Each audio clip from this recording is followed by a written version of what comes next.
Blow Up was Michelangelo Antonioni's pop culture breakthrough. It was his first film made outside of his native Italy, after cementing his singular vision with modernist landmarks like L'Avventura and L'Eclisse, films that were too challenging for more traditional audiences. Part of Blow Up's significance is the fact that it's a cultural artefact, a representation of swinging 60s London. And it was the murder mystery plot that made the film more digestible for an audience. Somebody was trying to kill somebody else. I saved his life. Yet it was an abstracted form of this convention, with many of the key building blocks you would expect left out, in order to create an elusive film that was more in line with Antonioni's signature thematic concerns and aesthetic innovations. This video is sponsored by Mubi. Get 1 month free at mubi.com/The Discarded Image.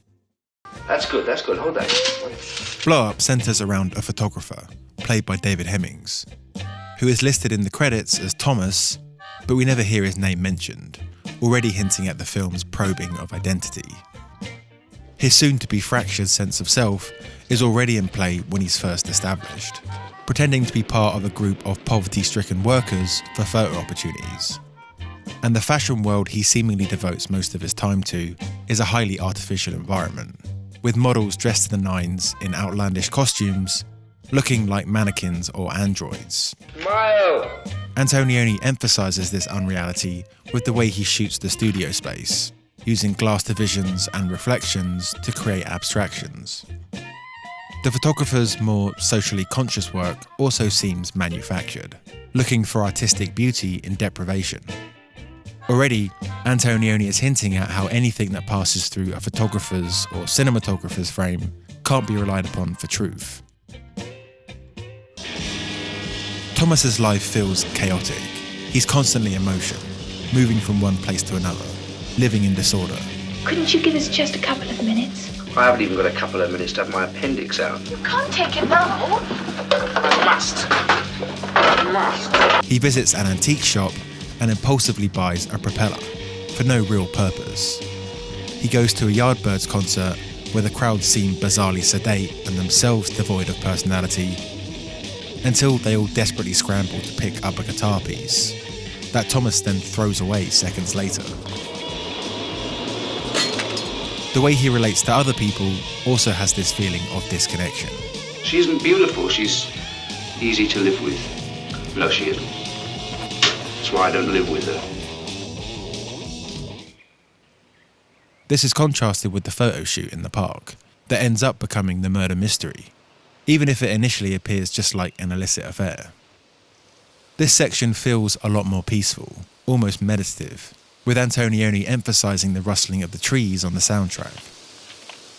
The compositions have more space, as well as the lengthier durations of the shots. It's as if this photographer is finally involved in something that has a more organic reality. This evolves later in the film, when the photographs are developed, with an 11-minute sequence which envelops us in the process. There's nothing like physical work to absorb the mind, which this sequence does for both this character and the audience. Thomas seems to have more focus and purpose, and in a meta sense, the mystery narrative does the same for us. Instead of viewing Thomas objectively as an abrasive and at times problematic personality, Wake up! we share his point of view and growing obsession. It provides an all-consuming distraction from the disjointed chaos of both the film's prior scenes, but also our own disordered lives. And when he finally locks on to what he starts to believe happened, it's a thrilling revelation. However, it doesn't feel entirely concrete. The gun seems too clear, considering the image that came before it. Antonioni shoots the photographs as if he's making a film within a film, and even inserts sound effects of the murder location, which adds an artificial layer that's not actually present in the scene. It makes us aware that this is both the photographer's and the director's construction of events. This suggests that what Thomas finds could be a subjective interpretation. He's hungry for a mystery narrative, much like audiences are. Vanessa Redgrave's character is supposed to be a stranger who was accidentally photographed in the park, but when she turns up to the studio, this also comes into question. It's like she becomes a performer in his world. Not many girls can stand as well as that. Whether it's in reflections like this, Is it for me? which are a mirror of shots earlier with the model, or the way he cuts to her against a purple backdrop, like she's entered one of his photo shoots.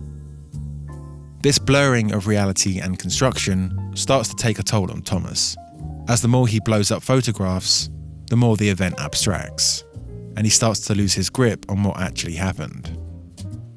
Consider also what this painter says at the beginning of the film. They don't mean anything when I do them. Just a mess. Afterwards, I find something to hang on to. Like that. Like that leg. And it sorts itself out. This process of finding something to hang on to amidst the initial chaos mirrors itself in Thomas's and the audience's journey. It's as if the connections both Thomas and the audience made were almost coping mechanisms to try and make sense of the world, something that Antonioni acknowledges just isn't possible. When the studio is seemingly robbed, all that's left is one photo that Thomas believes is a dead body. But it's so abstracted, you can't really tell. Looks like one of Bill's paintings. It's like Thomas has gone through an artistic process and everything has been sculpted down to this one image, as a painting that represents the end of his and the film's journey, in all its ambiguity. Yes, we do get a concrete image of the dead body finally, but at this point, how can we even trust the film? Especially when nothing about this world feels concrete. I thought you were supposed to be in Paris. I am in Paris. When he returns to the scene of the crime, the body has disappeared. And watch how Antonioni tricks the audience by using a POV shot up at a tree and then pans down to reveal the person whose perspective it seemingly was in the shot. This discombobulating effect puts Thomas in the position of both observer and participant. He's gone from the photographer who captured and arguably created the mystery to being lost within its frames. In the final scene, he watches as mimes play a tennis match, which is a bookend scene to the opening one, where the same characters drove around the city. This was juxtaposed with our introduction to Thomas. There, Antonioni was contrasting these characters who, as mimes, imitate human behaviour, with a person who, while seeming like a more defined character, was also like a mime, imitating the working class. By this point, that connection has become even more pronounced, as Thomas starts to play along with their imagined game. And Antonioni is involving us in this construction too, moving the camera along with the imagined tennis ball as if we're all playing along.